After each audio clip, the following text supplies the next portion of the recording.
मेरे प्यारे देशवासियों, नमस्कार। आज जब मैं आपसे मन की बात कर रहा हूं, तो मन में गहरी पीड़ा है। 22 अप्रैल को पहलगाम में हुई आतंकी वारदात ने देश के हर नागरिक को दुख पहुंचाया है। पीड़ित परिवारों के प्रति हर भारतीय के मन में गहरी संवेदना है। भले वो किसी भी राज्य का हो, वो कोई भी भाषा बोलता हो, लेकिन वो उन लोगों के दर्द को महसूस कर रहा है जिन्होंने इस हमले में अपने परिजनों को खोया है। मुझे एहसास है, हर भारतीय का खून आतंकी हमले की तस्वीरों को देखकर खौल रहा है। पहलगाम में हुआ ये हमला आतंक के सरपरस्तों की हताशा को दिखाता है, उनकी कायरता को दिखाता है। ऐसे समय में जब कश्मीर में शांति लौट रही थी, स्कूल कॉलेजों में एक वाइब्रेंसी थी, निर्माण कार्यों में अभूतपूर्व गति आई थी, लोकतंत्र मजबूत हो रहा था, पर्यटकों की संख्या में रिकॉर्ड बढ़ोतरी हो रही थी, लोगों की कमाई बढ़ रही थी, युवाओं के लिए नए अवसर तैयार हो रहे थे। देश के दुश्मनों को, जम्मू कश्मीर के दुश्मनों को ये रास नहीं आया। आतंकी और आतंक के आका चाहते हैं कश्मीर फिर से तबाह हो जाए, और इसलिए इतनी बड़ी साजिश को अंजाम दिया। आतंकवाद के खिलाफ इस युद्ध में देश की एकता, 140 करोड़ भारतीयों की एकजुटता हमारी सबसे बड़ी ताकत है। यही एकता आतंकवाद के खिलाफ हमारी निर्णायक लड़ाई का आधार है। हमें देश के सामने आई इस चुनौती का सामना करने के लिए अपने संकल्पों को मजबूत करना है। हमें एक राष्ट्र के रूप में दृढ़ इच्छा शक्ति का प्रदर्शन करना है। आज दुनिया देख रही है, इस आतंकी हमले के बाद पूरा देश एक स्वर में बोल रहा है। साथियों, भारत के हम लोगों में जो आक्रोश है, वो आक्रोश पूरी दुनिया में है। इस आतंकी हमले के बाद लगातार दुनिया भर से संवेदनाएं आ रही हैं। मुझे भी ग्लोबल लीडर्स ने फोन किए हैं, पत्र लिखे हैं, संदेश भेजे हैं। इस जघन्य तरीके से किए गए आतंकी हमले की सबने कठोर निंदा की है। उन्होंने मृतकों के परिवारजनों के प्रति संवेदनाएं प्रकट की है। पूरा विश्व आतंकवाद के खिलाफ हमारी लड़ाई में 140 करोड़ भारतीयों के साथ खड़ा है। मैं पीड़ित परिवारों को फिर भरोसा देता हूं, उन्हें न्याय मिलेगा, न्याय मिलकर रहेगा। इस हमले के दोषियों और साजिश रचने वालों को कठोरतम जवाब दिया जाएगा। साथियों, 2 दिन पहले हमने देश के महान वैज्ञानिक डॉक्टर के कस्तूरीरंगन जी को खो दिया है।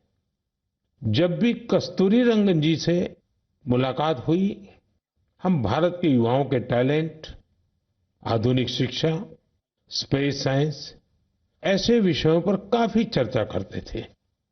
विज्ञान, शिक्षा और भारत के अंतरिक्ष कार्यक्रम को नई ऊंचाई देने में उनके योगदान को हमेशा याद किया जाएगा। उनके नेतृत्व में इसरो को एक नई पहचान मिली। उनके मार्गदर्शन में जो स्पेस प्रोग्राम आगे बढ़े, उससे भारत के प्रयासों को ग्लोबल मान्यता मिली। आज भारत जिन सैटेलाइट्स का उपयोग करता है, उनमें से कई डॉक्टर कस्तूरीरंगन की देखरेख में ही लॉन्च की गई थी। उनके व्यक्तित्व की एक और बात बहुत खास थी, जिससे युवा पीढ़ी उनसे सीख सकती है। उन्होंने हमेशा इनोवेशन को महत्व दिया।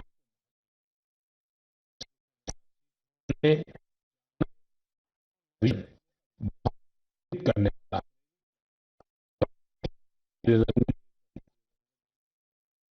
देश की नई राष्ट्रीय शिक्षा नीति तैयार करने में भी बहुत बड़ी भूमिका निभाई थी।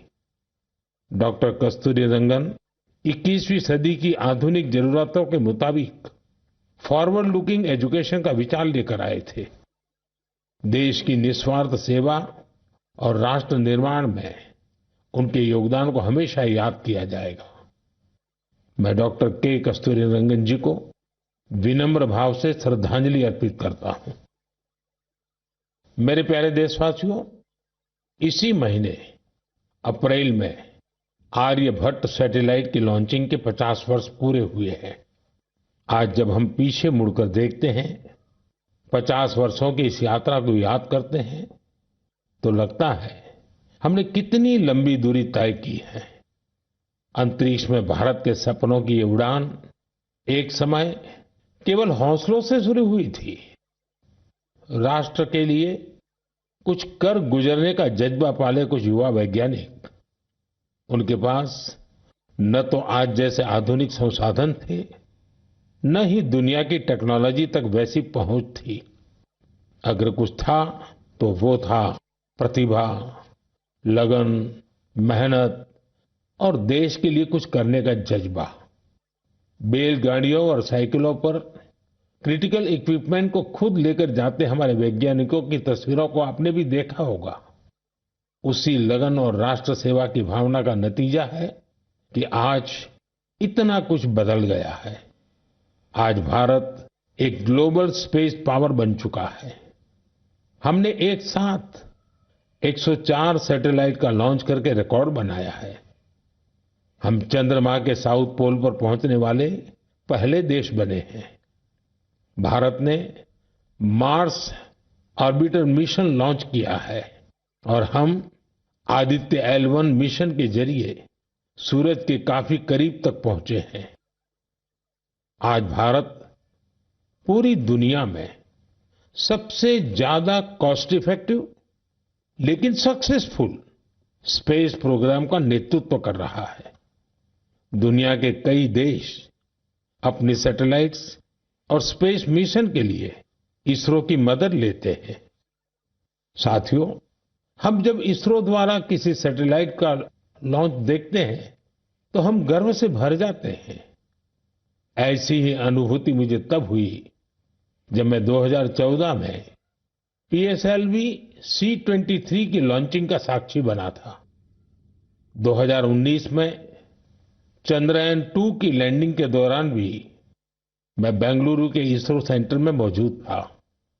उस समय चंद्रयान को वो अपेक्षित सफलता नहीं मिली थी। तब वैज्ञानिकों के लिए वो बहुत मुश्किल घड़ी थी, लेकिन मैं अपनी आंखों से वैज्ञानिकों के धैर्य और कुछ कर गुजरने का जज्बा भी देख रहा था। और कुछ साल बाद पूरी दुनिया ने भी देखा कैसे उन्हीं वैज्ञानिकों ने चंद्रयान-3 को सफल करके दिखाया। साथियों, अब भारत ने अपने स्पेस सेक्टर को प्राइवेट सेक्टर के लिए भी ओपन कर दिया है। आज बहुत से युवा स्पेस स्टार्टअप में नए झंडे लहरा रहे हैं। 10 साल पहले इस क्षेत्र में सिर्फ एक कंपनी थी, लेकिन आज देश में 325 से ज्यादा स्पेस स्टार्टअप काम कर रहे हैं। आने वाला समय स्पेस में बहुत सारी नई संभावनाएं लेकर आ रहा है। भारत नई ऊंचाइयों को छूने वाला है। देश गगनयान, स्पेडेक्स और चंद्रयान-4 जैसे कई अहम मिशन की तैयारियों में जुटा है। हम वीनस ऑर्बिटर मिशन और मार्स लैंडर मिशन पर भी काम कर रहे हैं। हमारे स्पेस साइंटिस्ट अपने इनोवेशन से देशवासियों को नए गर्व से भरने वाले हैं। साथियों, पिछले महीने म्यांमार में आए भूकंप की खौफनाक तस्वीरें आपने जरूर देखी होगी। भूकंप से वहां बहुत बड़ी तबाही आई। मलबे में फंसे लोगों के लिए एक एक सांस, एक एक पल कीमती था। इसलिए भारत ने म्यांमार के हमारे भाई बहनों के लिए तुरंत ऑपरेशन ब्रह्मा शुरू किया। एयरफोर्स के एयरक्राफ्ट से लेकर नेवी के शिप्स तक म्यांमार की मदद के लिए रवाना हो गए। वहां भारतीय टीम ने एक फील्ड हॉस्पिटल तैयार किया। इंजीनियरों की एक टीम ने अहम इमारतों और इंफ्रास्ट्रक्चर्स को हुए नुकसान का आकलन करने में मदद की। भारतीय टीम ने वहां कंबल, टेंट, स्लीपिंग बैग, दवाइयां, खाने पीने के सामान के साथ ही और भी बहुत सारी चीजों की सप्लाई की। इस दौरान भारतीय टीम को वहां के लोगों से बहुत सारी तारीफ भी मिली। साथियों, इस संकट में साहस, धैर्य और सूझबूझ के कई दिल छू जाने वाले उदाहरण सामने आए। भारत की टीम ने 70 वर्ष से ज्यादा उम्र की एक बुजुर्ग महिला को बचाया, जो मलबे में 18 घंटों से दबी हुई थी। जो लोग अभी टीवी पर मन की बात देख रहे हैं, उन्हें उस बुजुर्ग महिला का चेहरा भी दिख रहा होगा। भारत से गई टीम ने उनके ऑक्सीजन लेवल को स्टेबल करने से लेकर फ्रैक्चर के ट्रीटमेंट तक इलाज की हर सुविधा उपलब्ध कराई। जब इस बुजुर्ग महिला को अस्पताल से छुट्टी मिली, तो उन्होंने हमारी टीम का बहुत आभार जताया। वो बोली कि भारतीय बचाव दल की वजह से उन्हें नया जीवन मिला है। बहुत से लोगों ने हमारी टीम को बताया कि उनकी वजह से वो अपने दोस्तों और रिश्तेदारों को ढूंढ पाए। साथियों, भूकंप के बाद म्यांमार में मांडले की एक मॉनेस्ट्री में भी कई लोगों के फंसे होने की आशंका थी। हमारे साथियों ने यहां भी राहत और बचाव अभियान चलाया।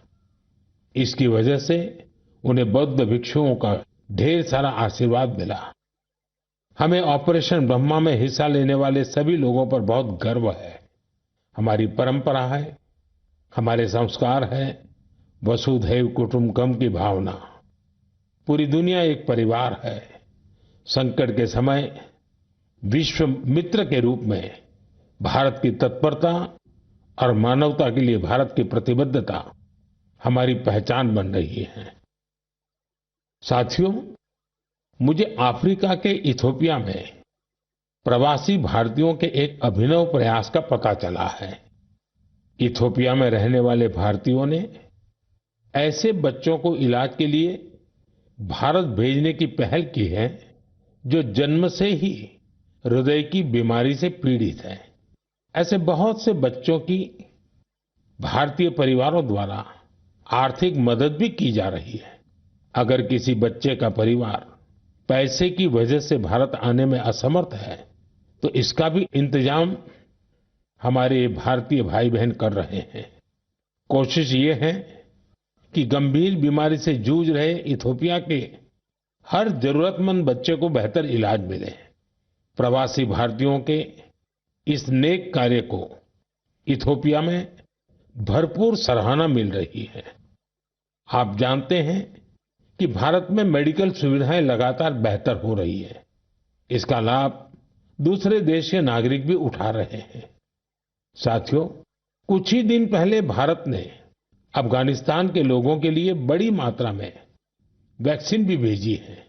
ये vaccine rabies, tetanus, hepatitis B और इन्फ्लुएंजा जैसी खतरनाक बीमारियों से बचाव में काम आएगी। भारत ने इसी हफ्ते नेपाल के आग्रह पर वहां दवाइयां और वैक्सीन की बड़ी खेप भेजी है। इनसे थैलेसीमिया और सिकल सेल डिसीज के मरीजों को बेहतर इलाज सुनिश्चित होगा। जब भी मानवता की सेवा की बात आती है, तो भारत हमेशा इसमें आगे रहता है और भविष्य में भी ऐसी हर जरूरत में हमेशा आगे रहेगा। साथियों, अभी हम डिजास्टर मैनेजमेंट की बात कर रहे थे और किसी भी प्राकृतिक आपदा से निपटने में बहुत अहम होती है आपकी अलर्टनेस, आपका सचेत रहना। इस अलर्टनेस में अब आपको अपने मोबाइल के एक स्पेशल ऐप से मदद मिल सकती है। ये ऐप आपको किसी प्राकृतिक आपदा में फंसने से बचा सकते हैं और इसका नाम भी है सचेत। सचेत ऐप भारत की नेशनल डिजास्टर मैनेजमेंट अथॉरिटी ने तैयार किया है। बाढ़, साइक्लोन, लैंडस्लाइड, सुनामी, जंगलों की आग, हिमस्खलन, आंधी, तूफान या फिर बिजली गिरने जैसी आपदाएं हो, सचेत ऐप आपको हर प्रकार से इन्फॉर्म और प्रोटेक्टेड रखने का प्रयास करता है। इस ऐप के माध्यम से आप मौसम विभाग से जुड़े अपडेट्स प्राप्त कर सकते हैं। खास बात यह है कि सचेत ऐप क्षेत्रीय भाषाओं में भी कई सारी जानकारियां उपलब्ध कराता है। इस ऐप का आप भी फायदा उठाएं और अपने अनुभव हमसे जरूर साझा करें। मेरे प्यारे देशवासियों, आज हम पूरी दुनिया में भारत के टैलेंट की तारीफ होते देखते हैं। भारत के युवाओं ने भारत के प्रति दुनिया का नजरिया बदल दिया है और किसी भी देश के युवा की रुचि किस तरफ है, किधर है, उससे पता चलता है कि देश का भविष्य कैसा होगा। आज भारत का युवा साइंस, टेक्नोलॉजी और इनोवेशन की ओर बढ़ रहा है। ऐसे इलाके जिनकी पहचान पहले पिछड़ेपन और दूसरे कारणों से होती थी, वहां भी युवाओं ने ऐसे उदाहरण प्रस्तुत किए हैं जो हमें नया विश्वास देते हैं। छत्तीसगढ़ के दंतेवाड़ा का विज्ञान केंद्र आजकल सबका ध्यान खींच रहा है। कुछ समय पहले तक दंतेवाड़ा का नाम केवल हिंसा और अशांति के लिए जाना जाता था, लेकिन अब वहां एक साइंस सेंटर बच्चों और उनके माता पिता के लिए उम्मीद की नई किरण बन गया है। इस साइंस सेंटर में जाना बच्चों को खूब पसंद आ रहा है। वे अब नई नई मशीनें बनाने से लेकर टेक्नोलॉजी का उपयोग करके नए प्रोडक्ट्स बनाना सीख रहे हैं। उन्हें 3D प्रिंटर्स और रोबोटिक कारों के साथ ही दूसरी इनोवेटिव चीजों के बारे में जानने का मौका मिला है। अभी कुछ समय पहले मैंने गुजरात साइंस सिटी में भी साइंस गैलरीज का उद्घाटन किया था। इन गैलरीज से ये झलक मिलती है कि आधुनिक विज्ञान का पोटेंशियल क्या है, विज्ञान हमारे लिए कितना कुछ कर सकता है। मुझे जानकारी मिली है कि इन गैलरीज को लेकर वहां बच्चों में बहुत उत्साह है। साइंस और इनोवेशन के प्रति ये बढ़ता आकर्षण जरूर भारत को नई ऊंचाई पर ले जाएगा। मेरे प्यारे देशवासियों, हमारे देश की सबसे बड़ी ताकत हमारे 140 करोड़ नागरिक हैं। उनका सामर्थ्य है, उनकी इच्छा शक्ति है। और जब करोड़ों लोग एक साथ किसी अभियान से जुड़ जाते हैं तो उसका प्रभाव बहुत बड़ा होता है। इसका एक उदाहरण है एक पेड़ मां के नाम। ये अभियान उस मां के नाम है जिसने हमें जन्म दिया, और ये उस धरती मां के लिए भी है जो हमें अपनी गोद में धारण किए रहती है। साथियों, 5 जून को विश्व पर्यावरण दिवस पर इस अभियान के 1 साल पूरे हो रहे हैं। इस 1 साल में इस अभियान के तहत देश भर में मां के नाम पर 140 करोड़ से ज्यादा पेड़ लगाए गए हैं। भारत की इस पहल को देखते हुए देश के बाहर भी लोगों ने अपनी मां के नाम पर पेड़ लगाए हैं। आप भी इस अभियान का हिस्सा बने ताकि 1 साल पूरा होने पर अपनी भागीदारी पर आप गर्व कर सकें। साथियों, पेड़ों से शीतलता मिलती है, पेड़ों की छांव में गर्मी से राहत मिलती है, ये हम सब जानते हैं। लेकिन बीते दिनों मैंने इसी से जुड़ी एक और ऐसी खबर देखी जिसने मेरा ध्यान खींचा। गुजरात के अहमदाबाद शहर में पिछले कुछ वर्षों में 70 लाख से ज्यादा पेड़ लगाए गए हैं। इन पेड़ों ने अहमदाबाद में ग्रीन एरिया काफी बढ़ा दिया है।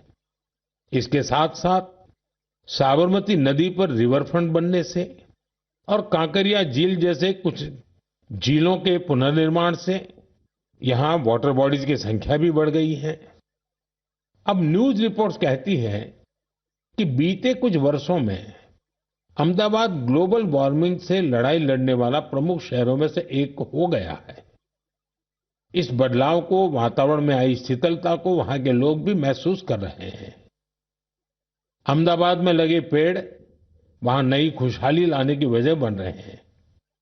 मेरा आप सबसे फिर आग्रह है कि धरती की सेहत ठीक रखने के लिए, क्लाइमेट चेंज की चुनौतियों से निपटने के लिए और अपने बच्चों का भविष्य सुरक्षित करने के लिए पेड़ जरूर लगाएं। एक पेड़ मां के नाम।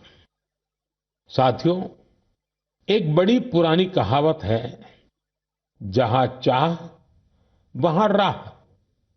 जब हम कुछ नया करने की ठान लेते हैं तो मंजिल भी जरूर मिलती है। आपने पहाड़ों में उगने वाले सेब तो खूब खाए होंगे, लेकिन अगर मैं पूछूं कि क्या आपने कर्नाटका के सेब का स्वाद चाखा है, तो आप हैरान हो जाएंगे।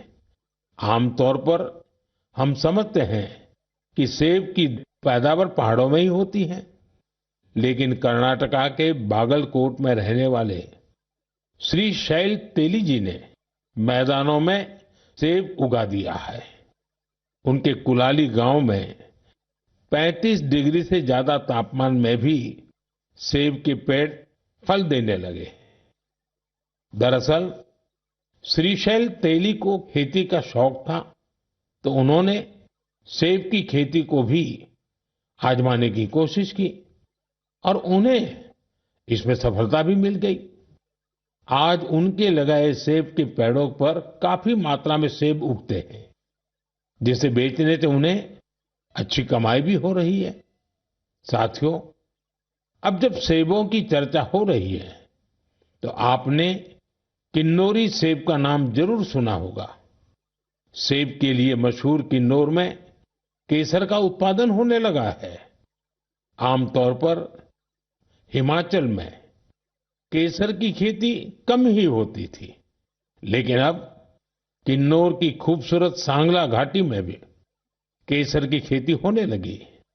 ऐसा ही एक उदाहरण केरला के वायनाड का है।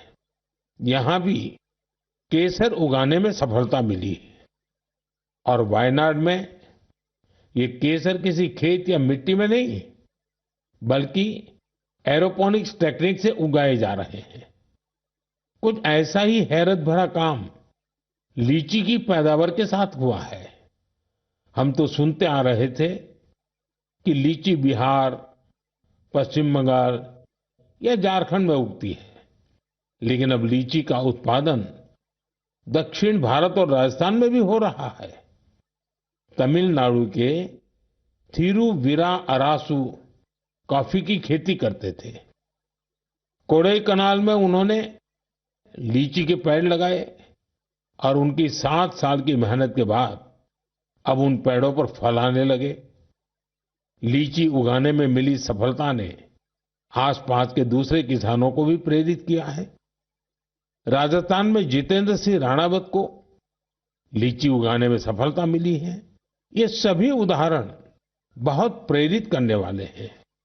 अगर हम कुछ नया करने का इरादा कर लें और मुश्किलों के बावजूद डटे रहें, तो असंभव को भी संभव किया जा सकता है। मेरे प्यारे देशवासियों, आज अप्रैल का आखिरी रविवार है। कुछ ही दिनों में मई का महीना शुरू हो रहा है। मैं आपको आज से करीब 108 साल पहले लेकर चलता हूं। साल 1917।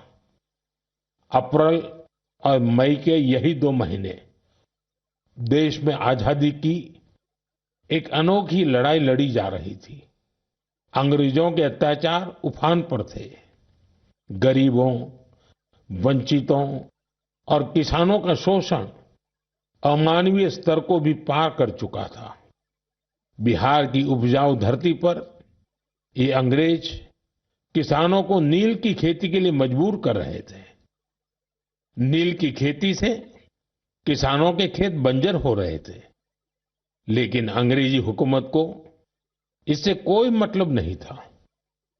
ऐसे हालात में 1917 में गांधी जी बिहार के चंपारण पहुंचे हैं।